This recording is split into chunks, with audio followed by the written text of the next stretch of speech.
அம்மா உன்னை எனக்கு இவ்வளோ பிடிக்கும். I love you so much அம்மா, ஐ லவ் யூ.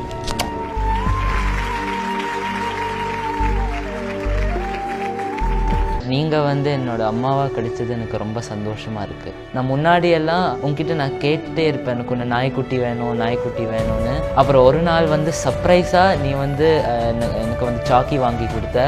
அது எனக்கு ரொம்ப சந்தோஷமாக இருந்தது. இப்போ வரைக்கும் எனக்கு மறக்கவே முடியாத ஒரு விஷயம். சம்மர் ஹாலிடே வந்தால் உடனே என்னை ஃபாரின் கூப்பிட்டு போயிடுவீங்க. ஃபாரினில் இருக்கும்போது நானும் அச்சு ரொம்ப ஜாலியாக இருக்கும், ரொம்ப சந்தோஷமாகவே இருக்கும். நம்ம எல்லோரும் நீ ஃபேமிலி நல்லா சேர்ந்து இருக்கணும்னு எப்போவுமே ஒரு எஃபர்ட் கொடுப்பேன். ரொம்ப பாசம் உங்கள்கிட்ட எனக்கு ஒன்று ரொம்ப பிடிச்சது குவாலிட்டி யாரோ கஷ்டப்படுறாங்கன்னா நீங்கள் உடனே ஹெல்ப் பண்ணுவீங்க, ஹெசிடேட்டே பண்ண மாட்டீங்க.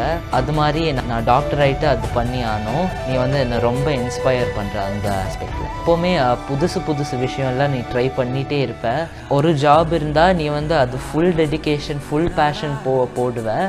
ஆனால் அது முடிச்சதுக்கப்புறம் அப்படியே இருக்க மாட்டேன், உடனே நெக்ஸ்ட்டில் போவேன். அது ரொம்ப இன்ஸ்பைரிங்காக இருக்குது. எப்போவுமே ட்ராவல் பண்ணிகிட்டே இருப்பீங்க. புது பேரெல்லாம் உடனே மீட் பண்ணிவிட்டு உடனே ஃப்ரெண்ட்ஸ் ஆக்கிடுவீங்க.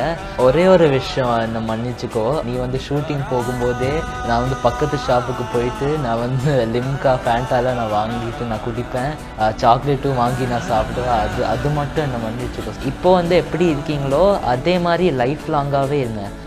அம்மா உன்னை எனக்கு இவ்வளோ பிடிக்கும்.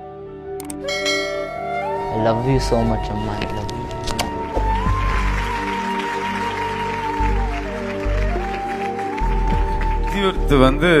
சீரியஸா அப்படிப்பட்ட ஒரு இறைவன் உங்களுக்கு ஒரு தரமான ஒரு பையனை கொடுத்துருக்காரு, ஒரு குழந்தைய கொடுத்துருக்காரு. சந்தோஷமா இருக்கு.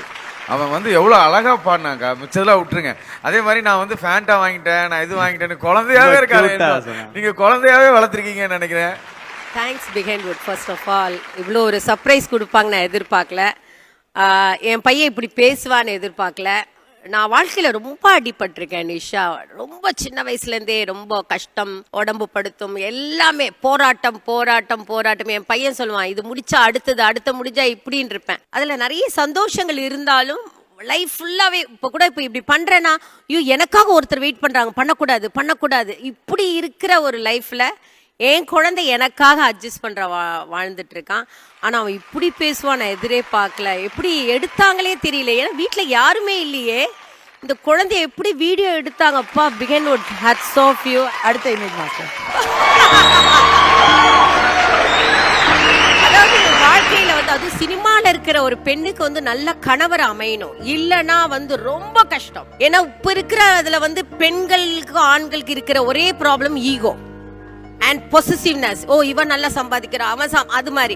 ஆனா என் ஹஸ்பண்ட் கண்டிப்பா ஏதோ எங்க அம்மா அப்பா செஞ்ச புண்ணியம் ஒரு நல்ல கணவர் அமையிறது எங்க அம்மா அப்பா செஞ்ச புண்ணியத்துலதான் எனக்கு ஒரு நல்ல கணவர் அமைஞ்சாரு. அதோட என் கணவர் அமைக்கிறதுக்கு பதிலா எனக்கு மாமனார் அமைஞ்சதுதான் பெரிய விஷயம். எங்க அம்மா அப்பாக்கு ஈக்குவல் அவர். அண்ட் அவர் இப்போ போன் எடுத்தா கூட மகேஷ்னு சொல்ல மாட்டார், நான் கலாமாஸ் ஹஸ்பண்ட் பேசுறேன் சொல்லுங்கன்னு சொல்லுவார். அந்த மாதிரி ஒரு ஆஃப்டர் மேரேஜ், அதுக்கு முன்னாடி சிஸ்டர்ஸ், ஆஃப்டர் மேரேஜ் இவர் இல்லாம வாழ்க்கை இல்லைன்னு இருக்கு. Super master.